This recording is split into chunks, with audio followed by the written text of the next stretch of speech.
আমি মিডিয়ার প্রতি শ্রদ্ধা রেখে বলতে চাই, আপনারা যেভাবে নিউজটি করেছেন সামাজিক যোগাযোগ মাধ্যমে যে চট্টগ্রাম শহর পানির উপর ভাসছে, আমি চট্টগ্রাম এসে ঘুরে দেখলাম সন্ধ্যার পর থেকে চট্টগ্রাম শহর পানির উপর ভাসছে না। চট্টগ্রাম শহর সুন্দর আছে, যেরকম ছিল সেরকমই আছে। হঠাৎ করে অতি বৃষ্টির কারণে কিছুটা পানি জমাট বাঁধলেও সঠিক সময়ে পানিটি নিষ্কাশন হয়ে গেছে।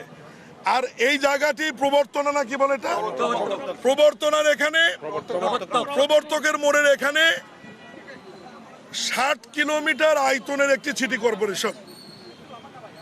আমরা পায়ে হেঁটে যেটুকু পানির মধ্যে আমি হাঁটলাম এটা 60 ফুটও হবে না, সর্বোচ্চ 30 ফিট জায়গা হবে। আমি নিজে পায়ে হেঁটে এর মধ্যে দিয়ে আসছি, এক গোছা পানি হবে। এটা যে কারণে হয়েছে আমি ব্যাখ্যা দিচ্ছি আপনাদের কাছে। আপনারা জানেন যে সিটি কর্পোরেশনের অনেকগুলি খালের মধ্যে 36টি খাল সংস্কারের জন্য, পুনর্নির্মাণের জন্য, পানির প্রবাহ ঠিক রাখবার জন্য চট্টগ্রাম উন্নয়ন কর্তৃপক্ষের কাছে হস্তান্তর করা হয়, যেটা সংক্ষেপে সিডিএ বলে।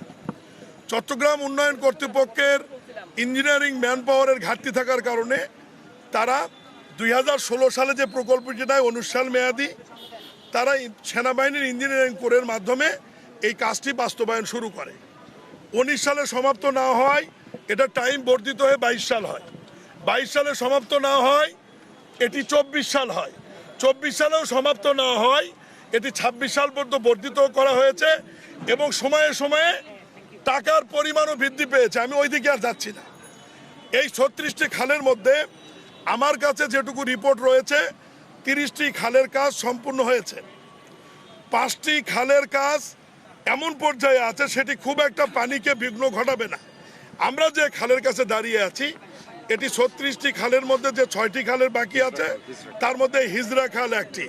আপনারা নিশ্চয়ই জানেন যে খাল নির্মাণ বা পুনর্নির্মাণ করার সময় যখন আপনি কনস্ট্রাকশন করবেন তখন স্টিল স্ট্রাকচারের মাধ্যমে একটি রিটার্নিং ওয়াল দিয়ে ব্যারিকেড তৈরি করতে হয়, যাতে উল্টো দিক থেকে মাটি এসে বা কাদা বা পানি এসে কনস্ট্রাকশন ওয়ার্ককে বাধাগ্রস্ত করতে না পারে। ঠিক এই খালটিরও এইরকম মাঝখান দিয়ে একটি ব্যারিকেড তৈরি করা হয়েছিল এবং ইঞ্জিনিয়ারিং কোর সেনাবাহিনী মনে করেছিল যে 15ই মের মধ্যে তারা কাজটি সম্পূর্ণ করে রিটার্নিং ওয়ালটি তারা উইথড্র করে নিয়ে খালটি সচল করবে। কিন্তু হঠাৎ এই সময়ের মধ্যে মহান আল্লাহর সৃষ্টি, বর্ষাকালের আগে অতিবৃষ্টি হয়ে যাবে এটা না আমরা জানতাম না ইঞ্জিনিয়ারিং কোরের লোকজন জানতো। এখন যেহেতু ঘটনা ঘটে গেছে, দুই একদিন হয়তো এলাকার মানুষ একটু কষ্ট পেয়েছে, এখন পানি নিষ্কাশন হয়েছে। ইঞ্জিনিয়ারিং কোরের ব্রিগেডিয়ার শামসো তাদের সাথে আমাদের কথা হয়েছে, আগামী 5 দিনের মধ্যে তারা রিটার্নিং ওয়াল যেটি দেওয়া আছে স্টিল স্ট্রাকচারের এগুলো তারা উইথড্র করে খালটি সচল করে দিবে। বর্ষা মৌসুম পার হওয়ার পরে, শুষ্ক মৌসুম শুরু হওয়ার আগে তারা আবার তাদের পুরোনো প্রক্রিয়ায় ফিরে গিয়ে খালটির সংস্কার বা পুনর্নির্মাণের যে কাজটি তারা করবে। এই হচ্ছে মোট সিনারিও বা চিত্র। আমরা ঢাকা থেকে যতটুকু দেখলাম, বুঝলাম, শুনলাম, মাননীয় প্রধানমন্ত্রী এবং আমার মন্ত্রণালয়ের মাননীয় মন্ত্রী দুইজন আমাকে নির্দেশনা দিয়েছে সরজমিনে এসে দেখবার জন্য। আমি এসে দেখলাম, আবারও রিপিট করছি, চট্টগ্রাম নগরী পানির উপর ভাসছে না। চট্টগ্রাম নগরী শুষ্ক মৌসুমে যেরকম থাকে, শুষ্ক মৌসুমে যেরকম থাকে সেরকমই আছে। এই যে ঘটনা যেটুকু ঘটেছে, সামান্য একটু কষ্ট যেটুকু মানুষ পেয়েছে, এটার জন্য কাজ করছে চট্টগ্রাম উন্নয়ন কর্তৃপক্ষ, কিন্তু আমি তাদেরকেও দায়ী করতে চাই না। তারা মনে করেছিল যে 15ই মের মধ্যে একটা অপসারণ করলে সমস্যার সমাধান হয়ে যাবে, যেহেতু হয়নি।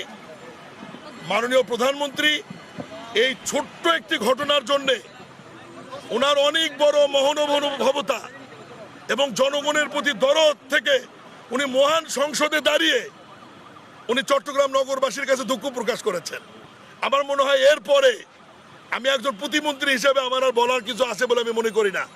আমরা মাননীয় প্রধানমন্ত্রীর প্রতি শ্রদ্ধাশীল থেকে এইটুকু বলতে চাই, আমি এখনই সিটি কর্পোরেশনে গিয়ে সংশ্লিষ্ট কর্তৃপক্ষের সাথে মিটিং করব এবং আগামী দিনগুলোতে এবং বর্ষা মৌসুমে যাতে জলাবদ্ধতা না হয় এবং চট্টগ্রাম নগরবাসী যাতে স্বস্তিতে বসবাস করতে পারে এ ব্যাপারে আমরা প্রয়োজনীয় পদক্ষেপ নেব ইনশাল্লাহ।